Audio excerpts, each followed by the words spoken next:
Well, with me now, Gibraltar's Chief Minister, the man being praised by the Prime Minister yesterday, Fabian Picardo. Welcome to you indeed. Now, thank you. How can the Spanish claim victory if, as you and Mrs May say, nothing has changed? Well, I think that the obvious thing here is to look at the material, which is objective and allows us to determine what the position is. And you've got a treaty that Article 3 defines the United Kingdom, including Gibraltar, and Article 184 says the United Kingdom will use its best endeavours, as defined in Article 3, to do trade deals with the European Union in the future. The Spanish didn't like that, and they wanted that changed. They said that the definition of UK in Article 184 was the same as in Article 3. Of course it was.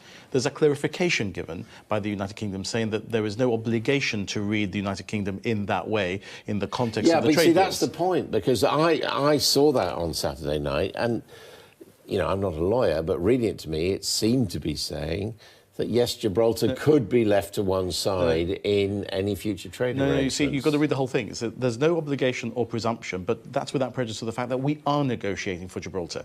The fact is there's no reference to the right of Gibraltar to be included there, just the absence of obligation or presumption. Yeah. And the without prejudice Well, if you haven't got the right, it can happen, right? Yeah, no, but the right has not been left out. In other words, the obligation and the presumption is one thing, but if you read the whole thing and the text that went in on Sunday as well, after the declaration in the notes from the European Council, I think Gibraltar's position is now actually stronger than it was, because the Spanish said there is a treaty right here, and that treaty right has not changed. Now, we know that Gibraltar wants to remain very much part of the UK because there have been referendums which have repeatedly shown that by a large majority.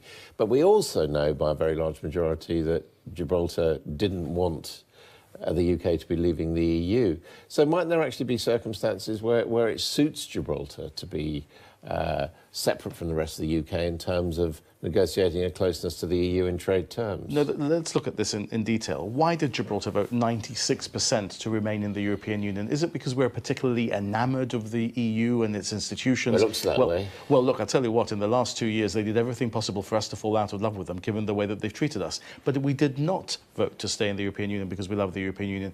We voted to stay in the European Union because we knew that that was the only way that we stopped Spain from having a veto when the time came for new trade deals to be negotiated. Not as a result of the withdrawal agreement, because nothing has happened this weekend which gives Spain an advantage, whatever Pedro Sanchez may say. So Spain has got a veto now? It's got a veto, thanks to the Brexiteers and everyone who voted to leave the European Union, because under the treaty to establish the European Union, the Maastricht Treaty and the Lisbon Treaties, once there is a new deal being negotiated, that has to be approved by unanimity. But it has one veto. In other words, it can veto the trade deal between the United Kingdom and the European Union, and the United Kingdom in that context will include Gibraltar. But it can't cleave Gibraltar away from the United Kingdom. That's the difficulty that we saw coming 2.5 years ago, and that's why we voted to remain in the European Union, warts and all, and it has many. So do you now support Mrs May in asking Parliament to back this deal? I fully support Mrs May in the context of Gibraltar, because I think this withdrawal agreement works very well for Gibraltar, in particular after the interpretation given to it by the Spanish over the weekend, because the text has not changed, and because you've got to look at what's happening here. This is not about what we voted for and what we believe Brexit to be. This is about how we get to what people voted for and what they believe Brexit to be. This is the interregnum, the period in between the process of leaving and achieving a new status. And for Gibraltar, that soft landing is much better than the cliff edge option. Gibraltar is a bit of an offshore economy. That's why you've got a lot of gambling and everything else like that.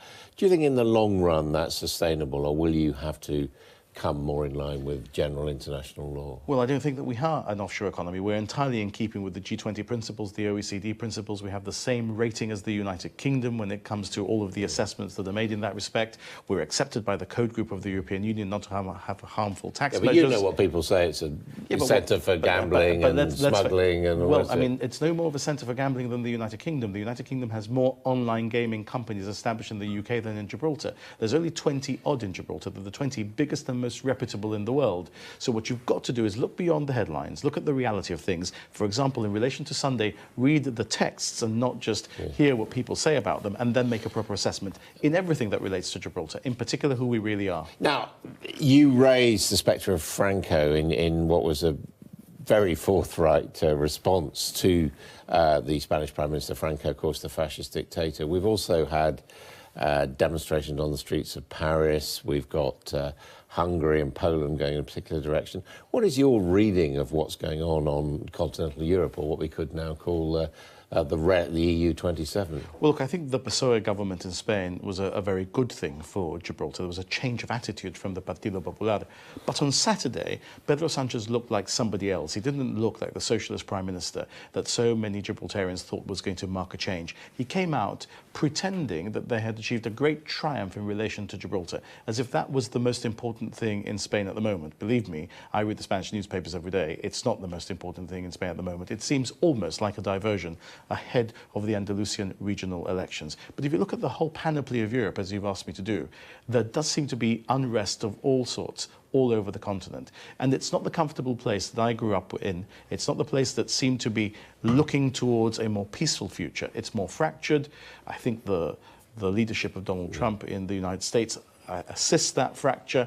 And this is a much more dangerous world in which we live. I mean, how do you read what Trump said about Britain not getting a good trade deal under this deal? Well, I mean, as I think I read on Sky News, it's exactly what Boris Johnson had said on Fox News a few moments before the president left the White House and before he stood in front of Marine One. OK, Mr Picardo, thank you very much indeed. We know that we've got lots of Sky viewers in Gibraltar. It's nice to have you here in the studio. Thank you so much for the Thank you. opportunity.